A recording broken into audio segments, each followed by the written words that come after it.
You likely had to use your keyboard to find this video.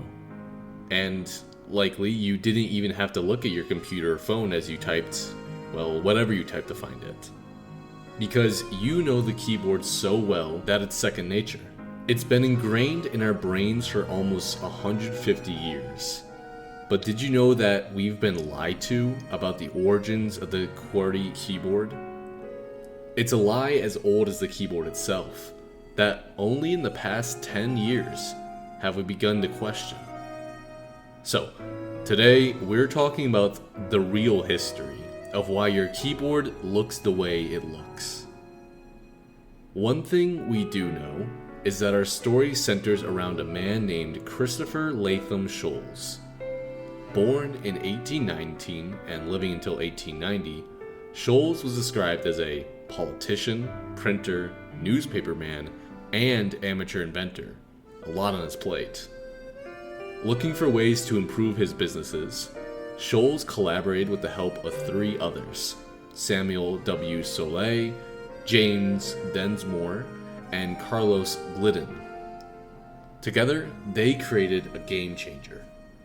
And as a result of their work, in 1868, the team debuted and patented a new form of typewriter, which had existed for some time. Examining the device, it looks quite different from what we know today, featuring 28 characters and with only 2 rows. This design does not seem to have much explanation behind it, other than the team figuring that no matter what rearrangement they used, through consistent practice, typists would be able to remember where the keys were. This also lacked a 1 or a 0, which were substituted by an I and an O. The typewriter also suffered from an issue that would confuse historians going forward. See, their invention would jam if letters were typed too quickly in succession, damaging the machine as well. It's an unfortunate side effect that would not be fixed for quite a while. Sholes, looking to improve the keyboard layout, created a new design in 1870, which moved vowels to the top row, going with a 4-row structure that became the staple going forward. You may wonder why this version did not have every single type of punctuation and number, and that's because of the constraints in fitting more and more keys while keeping the machinery working properly, with these constraints in both spacing and functionality. But despite the advancement, when Sholes brought this invention to a convention for prospective funding, it was curtly shot down, including criticism from one Thomas Edison, who said, "This typewriter proved a difficult thing. The alignment of the letters was awful. One letter would be 1/16 of an inch above the others, and all letters wanted to wander out of the line." Back to the drawing board, and the great lie of the typewriter begins. For the longest time, it was thought that after this initial design, Sholes worked with an educator named Amos Densmore, who was supposed to have found what letters were frequently used in combination with each other in order to point out how to spread letters evenly and prevent jamming. This story circulated for years, though it's not certain why. You may have even had a teacher or friend mention this as an interesting tidbit. However, this common explanation was called into question by a 2011 article published by Kyoto University researchers Kiyoshi and Motoko Yasuka. This article researched the rise of keyboards used as typewriters began to take hold, and made the claim that it was not the mechanical jamming of the typewriters, but rather from feedback given by telegraphs transcribing Morse code. As when listening to signals sent over telegram, they had a desire to separate letters that sounded similar when they heard them.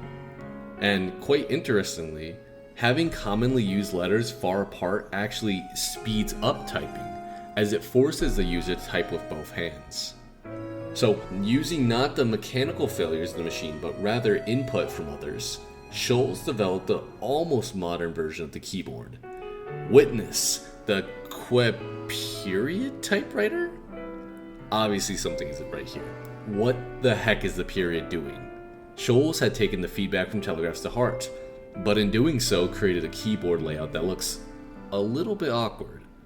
Despite the looks, Remington, and yes, the gun company, took interest in the design, purchasing the device from Scholl's in 1873. This is where another false tidbit comes in. See, Remington's manufacturers decided to tweak the design just a little bit when they purchased it, moving the R to the top row to spell the now famous QWERTY combination. The reason that circulated at the time is that this change was made so salesmen could spell out typewriter quote all on one line. But this too has been called into question. Yet another lie by big typewriters. The real reason these changes were made was the simplicity of having all letters kept together and finally having all numbers. And though some minor changes came throughout the year, the letter design has stayed very faithful to the initial launch in 1878. But our quirky typing technique is not without a challenger today. With the rise of touchscreens, researchers at several institutions have worked to develop a new and improved typing layout, dubbed the Calc keyboard, with a reported 34% increase in typing speeds. So, would you switch to the Calc keys, or would you rather stay with good old QWERTY? While you decide, I'll see you next time. Bye for now.